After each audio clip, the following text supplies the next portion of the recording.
예, 오늘의 모닝 브리핑 시작하겠습니다. 국채 금리와 유가가 하락하면서 시장이 올라갈 수 있는 그런 흐름이 만들어졌고요. 그리고 엔비디아를 비롯한 주요 기술주들이 올라가면서 지수를 견인을 했습니다. 그리고 우리나라가 세계 국채 지수 편입에 성공했다라는 보도가 나왔거든요. 이 관련된 영향 설명드릴 거고요. 한국 관련 지표는 MSCI 한국 지수 야간 선물 모두 0.59% 올랐거든요. 만약 오늘 우리 증시가 개장을 했다면 제법 상승 출발할 수 있는 그런 흐름이었다. 이렇게 보면 되겠습니다. 우선 지수는 다 올랐는데 주목해 볼 만한 건 다우보다 또는 러셀 2000보다 나스닥이 더 많이 올랐다라는 거죠. 기술주들이 특히 강했다라는 거고 금리가 높은 수준을 보이다 보니까 러셀 2000은 상대적으로 오르지 못하는 그러니까 대형주 중심의 어떤 매수세가 유입됐다라는 게 특징이었죠. 뭐 업종으로 보면 뭐 대부분 업종 올랐습니다. 에너지하고 소재 쪽 정도가 좀 약한 그런 모습을 보였는데 에너지주가 약한 건 중동 긴장감이 좀 완화가 되고 그리고 이제 중국의 부양책이 생각보다 좀 실망스러운 것 같다 이런 평가가 나온 것 때문이었거든요. 근데 전체적으로 상승한 업종이 더 많았잖아요. 그러니까 전반적으로 투자 심리가 괜찮았다 이렇게 볼 수 있는 대목이고 그런 가운데 특히 시가총액 상위 이게 시가총액 상위 순서로 나열하는 건데 시총 상위 종목들이 다 올랐잖아요. 시총 상위 11위까지 다 상승하는 모습을 보였고 특히 엔비디아나 브로드컴이 강했거든요. 그래서 전반적으로 높은 금리 그런데 경제는 괜찮아 중소형주 쪽보다는 대형주 쪽에 관심 그 중에서도 반도체 뭐 엔비디아, 인텔, 브로드컴 이런 종목들이 3, 4% 올랐습니다. 그래서 전반적으로 대형주 그 중에서도 대형 반도체 쪽에 관심이 좀 많았던 하루였다 이렇게 정리해 볼 수 있겠습니다. 유가와 금리가 되게 중요한 지표였는데 국채 금리는 일단 살짝 내렸습니다. 뭐 확 떨어진 것 정도는 아니고 저는 저 4.2% 이상은 좀 어렵지 않나 그렇게 보는 편인데 어쨌든 4.02% 정도까지 밀렸고요. 특히 국제유가가 오늘 많이 빠졌거든요. 국제유가도 80달러 이상은 좀 어렵지 않을까 저는 그렇게 보는 편인데 일단 지표상 200일선 맞고 떨어지는 그런 모습을 보였습니다. 그러니까 유가가 떨어질 수 있었던 건 두 가지요. 우선 앞서 말씀드렸던 중국의 경기 부양책이 추가적으로 나온 게 좀 실망스럽다. 세 방목 공개된 게 좀 실망스러워. 유가 끌어올리는 것 중에 하나가 중동도 있었지만 중국 이슈도 있었잖아요. 그 영향이 하나가 있었고 또 하나는 뭐 제가 말씀드렸듯이 이스라엘은 국제유가가 막 폭등하는 거를 조장하기는 어려울 것 같다. 뭐 제가 어제 코멘트 해드린 부분이었잖아요. 텔레그램 채널을 통해서. 근데 어제 이제 무슨 뉴스가 나왔었냐면 그 이스라엘의 국방장관이 워싱턴을 방문할 예정이다. 그래서 방문해가지고 이런저런 회담을 할 텐데 그러니까 미국 측의 입장은 그러니까 특히 핵시설이나 석유시설을 공격하지 마. 설령 공격하려면 굳이 할 거면 군사시설에 국한해서 공격을 해. 이렇게 권하고 있습니다. 지금 현재. 그래서 이스라엘이 아마 여기서 조율을 하고 설령 공격한다 하더라도 석유시설 타격은 안 할 거다. 이런 이슈가 있었거든요. 다만 이제 네타냐후가 그 이스라엘 국방장관이 미국 방문하는 걸 막았대요.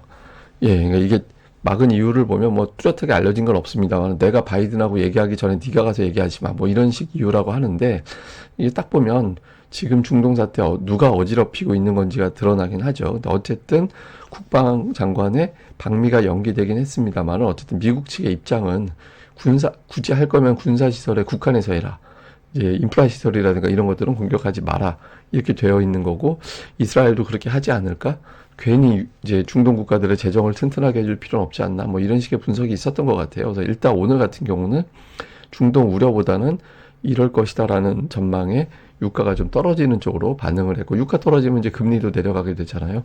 예, 그런 흐름이 시장을 올린 재료였다. 이렇게 보면 되겠습니다. 증시 관련된 주요 코멘트를 보면 지금은 호재로 작용하고 있는 상황이다. 그래서 강한 경제가 뒷받침되고 있기 때문에 증시 더 올라갈 거다. 그리고 고용지표 최근에 강했지만 금리나 정책에는 변함이 없을 거다. 이렇게 주장을 했고요. 그리고 뱅크 오브 아메리카에서는 이번 주에 PPI 나올 텐데 이 지표를 통해서 금리는 계속 내릴 거. 특히 이제 0.5 쪽은 좀 어렵고 0.25 인하 쪽을 지지하게 만드는 요인이 될 것이다. 그리고 뭐 최근에 고용지표 강했지만 이직률이라든가 임금 상승률을 감안해 보면 뭐 강한 고용 때문에 인플레이션이 압박되는 상황은 아닌 것 같다. 이렇게 주장을 했습니다. 그리고 라파엘 보스틱은 고용은 좋은데 지금부터는 이제 인플레이션에 다 집중해야 되는 거 아닌가? 이제 지금 연준의 분위기는 고용에 집중하자 하잖아요. 근데 라파엘 보스틱은 아직 인플레이션 달성이 멀었기 때문에 뭐 신규 고용, 그러니까 비농업 일자리가 10만 이하 정도 돼야 뭐 금리나 속도 높이는 정도고, 지금은 이제 인플레이션에 다시 집중해야 될 것 같다. 개인적인 판단은 그렇다.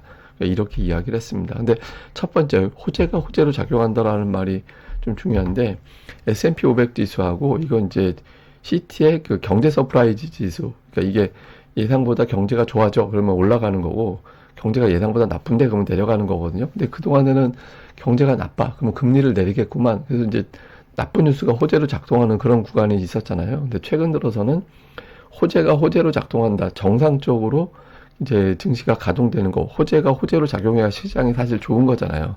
경제가 좋을 때 증시가 올라가는 게 맞으니까. 근데 최근에 이런 국면이 되고 있다라는 점에서 시장에서는 좀 긍정적인 상황으로 바뀐 거 아니냐, 이런 평가가 나오는 것 같습니다. 엔비디아 관련된 뉴스가 오늘 되게 많았거든요. 그러니까 모건 스탠리에서 내년 초에는 블랙웰 생산이 호퍼를 넘길 거다. 가격 자체가 비싸기 때문에 1분기에 블랙웰 매출이 호퍼를 넘길 것이야. 이렇게 주장을 했고요. 그러니까 폭스콘 같은 경우는 세계 최대의 어떤 그 블랙웰 관련된 공장을 건설을 할 거다. 그러면서 미친 수요에 대한 어떤 대비. 그러니까 이런 발언을 했어요.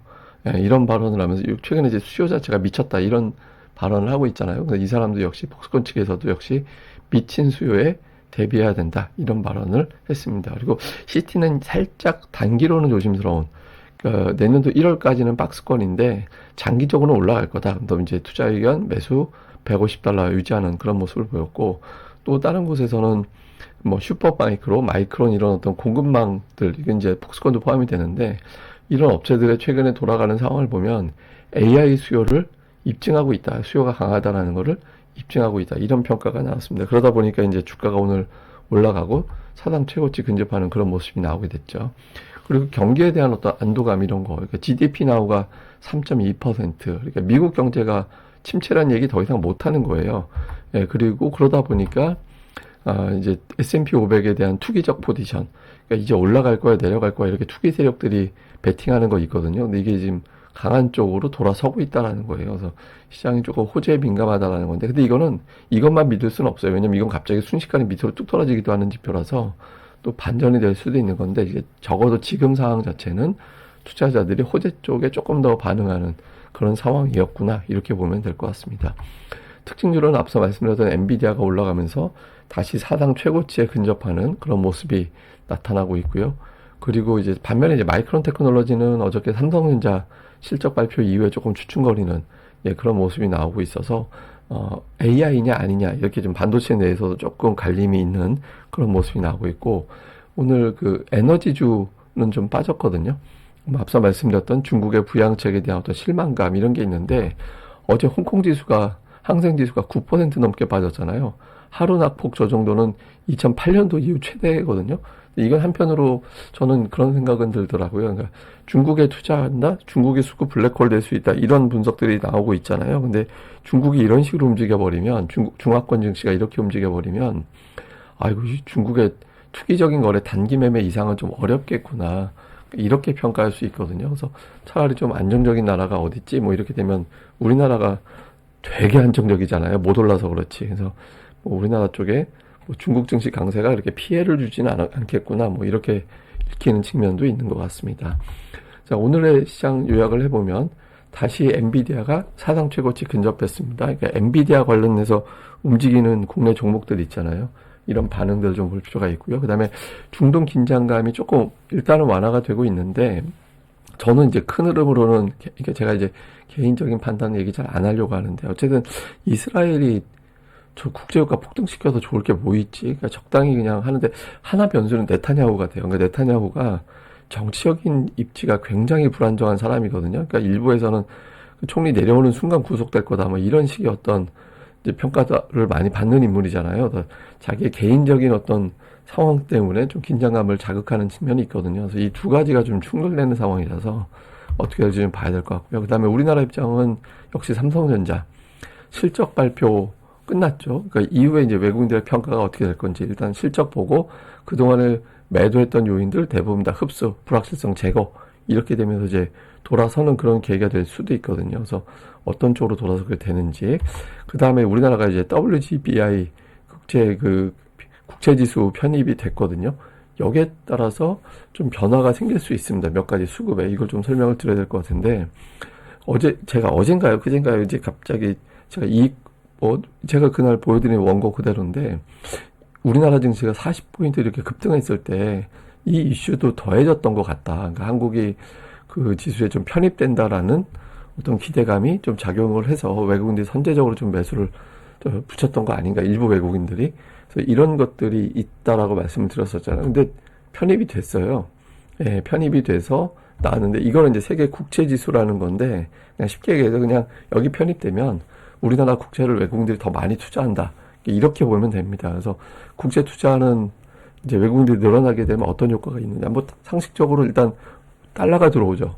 예, 우리나라에 편입하는 달러가 들어오게 되는 거니까, 정확하게 얘기하면 이게 이제 외환이 들어오는 거니까, 외화가 들어오는 거죠. 그러니까 근데 어쨌든 우리나라의 자금이 신규로 들어오게 되면, 최대한 90조 원, 그러니까 지금 분석하는 곳에 따라서 50조, 60조 또는 90조 이렇게 얘기하는데, 하여튼 최대로 치면 90조 원 정도 되는, 우리나라가 여기에 편입되는 비중이 지금 2.0에서 최대 2.5% 정도 분석되거든요. 그래서 우리나라에 어쨌든 돈이 들어오고 채권 시장에 자금이 들어오면 금리가 내려가잖아요. 예, 금리가 내려가면 이제 회사채라든가 이런 것들이 발행될 때, 우리나라 국채 발행 금리가 내려가니까 이제 덩달아서 회사채 발행 금리도 내려가죠. 그러니까 금리가 떨어지는 그런 효과가 있거든요. 그럼 기업들이 자금 조달할 때 이제 부담이 줄어들게 되죠. 그러면 외환 시장이 안정되는, 돈 들어오니까 아무래도 달러 공급이 늘어나면 환율이 좀 안정되는 그런 효과가 있잖아요. 그리고 유동성이 증가되고, 이런 효과는 역시 주식시장에는 긍정적. 그리고 기업들의 자금 조달 금리 자체가 내려가는 거는 어쨌든 주식시장에는 긍정적으로 평가를 하거든요. 그래서 물론 이제 부정적인 요인도 갖다 붙이면 있어요. 그러니까 부정적인 요인도 환율이 내려가는 게 수출주에 좋은 건가 이런 식으로 붙이기 시작하면 끝없이 또 나쁜 거 갖다 붙일 수 있는데, 일단은 부정적인 것보다 긍정적인 효과가 조금 더 많다라고 분석이 되는 거거든요. 그래서 이게 이제 주식시장이 좀 변수가 될 수도 있어서, 예, 또 특히 선물시장 이런 데서 이제 이게 근데 자금이 바로 들어오는 거 아닙니다. 그러니까 내년도 11월부터 들어오는 거라 지금 바로 영향 주는 건 아니지만 선제적으로 베팅이 붙을 수는 있거든요. 그래서 이 효과가 좀 일부 부분적으로 영향을 줘서 우리나라 금리가 빠진다든가 이런 효과가 나올 수 있어서, 좀 우리나라 휴일 이후에 이제 개장될 때 WGBI 효과, 그다음에 삼성전자 실적 발표 이후 이 두 가지가 좀 변수로 작동할 가능성이 좀 커졌다, 이렇게 보면 될 것 같습니다. 예, 추가적인 내용은 제가 또 다음 방송에서 내용을 정리해 드리도록 하겠습니다. 예, 하루 또 잘 보내시고요. 저는 또 다음 방송에서 뵙겠습니다. 이 방송 구독하기, 좋아요 꼭 좀 부탁드립니다. 감사합니다.